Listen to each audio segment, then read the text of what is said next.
Not every president featured in these films is a great man, but they all are large men, men of import and power. That's probably going to change in 20 years.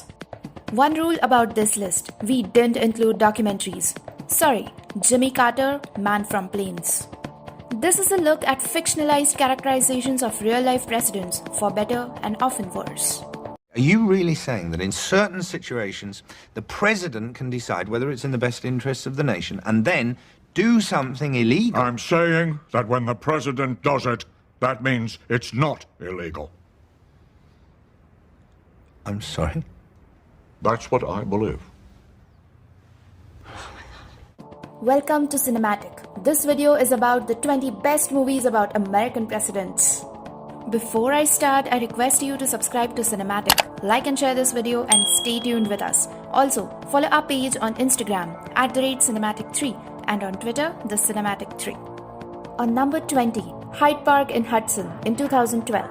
What does that mean? It means, Messi, that you take very good care of me.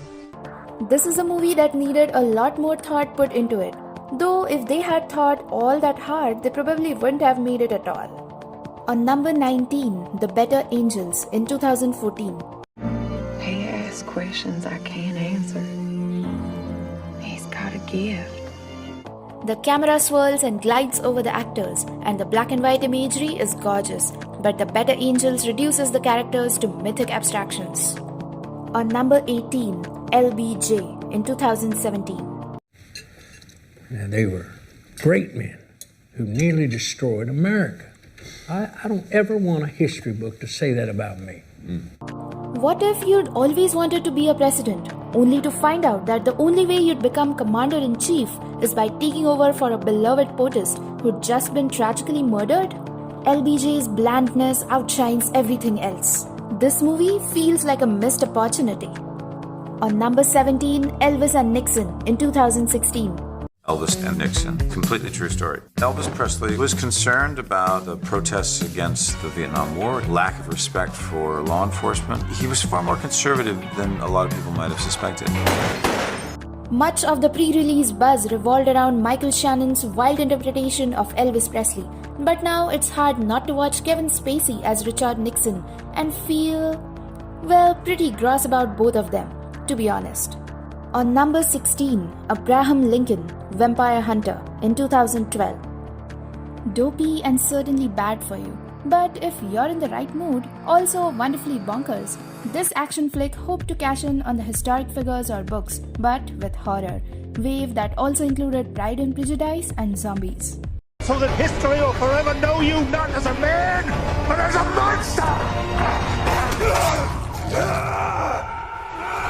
Not surprisingly, Vampire Hunter was a commercial disappointment, but its cheesy gusto makes it perfect Sunday afternoon cable viewing.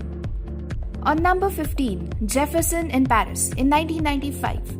You may imagine, my dear Mrs. Epps, how greatly we desire to have Polly with us, and never to be parted from her again. The film that ended Merchant Ivory's run of critical and commercial art house hits, Jefferson in Paris is a muddled drama that's not without some intriguing ideas rustling around inside it. On number 14, Barry in 2016. How are you, Barry? How are you really? Honestly? Yeah. I don't know. An origin story of sorts that shows the formative years of Barack Obama. Barry follows our 44th president as a college student in New York, trying to find his footing in the big city. On number 13, The Butler in 2013. You know, I never understood what you all really went through until I saw that. My brother says these kids have changed his heart. They've changed mine too. This is the slightly cuckoo, slightly reverent Lee Daniels movie about a White House butler who serves multiple generations of presidents and attempts to raise a family through a particularly combustible period in nation's history. On number 12, Dick in 1999. Just don't want this whole fucking Watergate business biting me in the ass. You know the goddamn Jews are out to get me.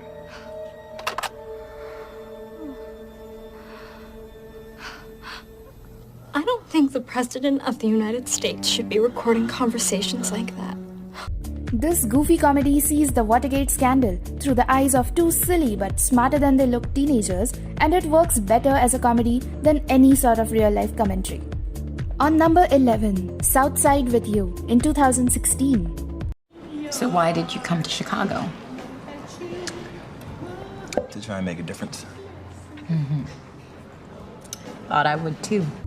The first of two Obama portraits to emerge in the final year of his presidency, South Side with You imagines how the future president's first date with Michelle Robinson played out. South Side with You is what we want to think it was like when these two lovebirds first went out, two bright people with their whole lives ahead of them. On number 10, PT-109 in 1963. Sir? Some of these men don't swim too well. How far did you say that island was? Don't worry, Bucky. We'll make it. You get 11 men in the water, we'll be pretty spread out, sir. We'll lash the planks together. I don't think Pappy can make it. I'll take care of Pappy. You stay with the other men. This dramatization of John F. Kennedy's heroics during World War II was accused of hagiography when it was released 5 months before Kennedy was shot in Dallas. Watched today, it basically treats JFK as heroic as just about every other movie of the last 50 plus years has, only as a younger man. On number 9, 13 Days in 2000. Gentlemen, as most of you now know, U2 over Cuba Sunday morning took a series of disturbing photographs.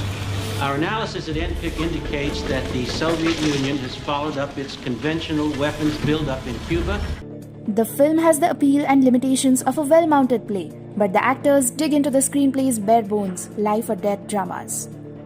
On number 8, W in 2008. If there was a 1% chance of you dying, sir, would you eat the lettuce in that sandwich? 1%? No, probably not. Most people wouldn't, sir. And that's the dark side. Shockingly, W mostly pities a man who, according to the film, simply wasn't equipped for the life that fate had in store for him. Neither damning nor satiric, W is oddly wistful, almost regretful, rare sentiments in a stone film. On number 7, Amistad in 1997. This is Spielberg trying to do for slavery what Schindler's List did for the Holocaust. But obviously, this subject isn't as firmly in his wheelhouse. The subject would be handled infinitely better by black filmmakers years later. But the Adams scene have an extra kick. You never forget you're listening to a president using his powers for the ultimate good. On number 6, Primary Colors in 1998. You've been recording your friend the governor's private conversations, haven't you? What? You? Come on, why would I do that? Look. The timing of the Primary Colors film couldn't have been better. The Lewinsky scandal broke 2 months before the movie's release. So it's a story of a smart, well-intentioned presidential candidate whose excesses wouldn't allow him to get out of his own way felt particularly resonant. On number 5, FrostNixon in 2008. The movie, despite its mod fashion and sideburns, doesn't make you nostalgic for the 70s. It makes you nostalgic for 2008. On number 4, Young Mr. Lincoln in 1939. Your basic superhero origin story, except this time the superhero is Abraham Lincoln and his superpower is discovering that he is in fact Abraham Lincoln. But as a courtroom thriller, it works, and the basic human decency of Fonda as Lincoln would be a model for hundreds of movies about lawyers and decent politicians alike. On number 3, Secret Honor in 1984. As a piece of cinema, this is an inherently staggy, talky film, but it's so liberatingly angry that it's explosive, especially during its blistering final moments. On number 2, Nixon in 1995. I would go that far, sir. Why not? Well, is it worth it, sir? I mean, is the war worth a one-term presidency? Because right now, I think that's what we're looking at, sir. I will not go down as the first American president to lose a war, going to Cambodia, bombing Hanoi, bombing Laos. You don't walk away from Nixon with rosy feelings toward Tricky Dick, but you are swamped by the sense of the tragedy of his life, how his ego and anger and ambition could never ever transcend his self-doubt, no matter how much he hoped otherwise.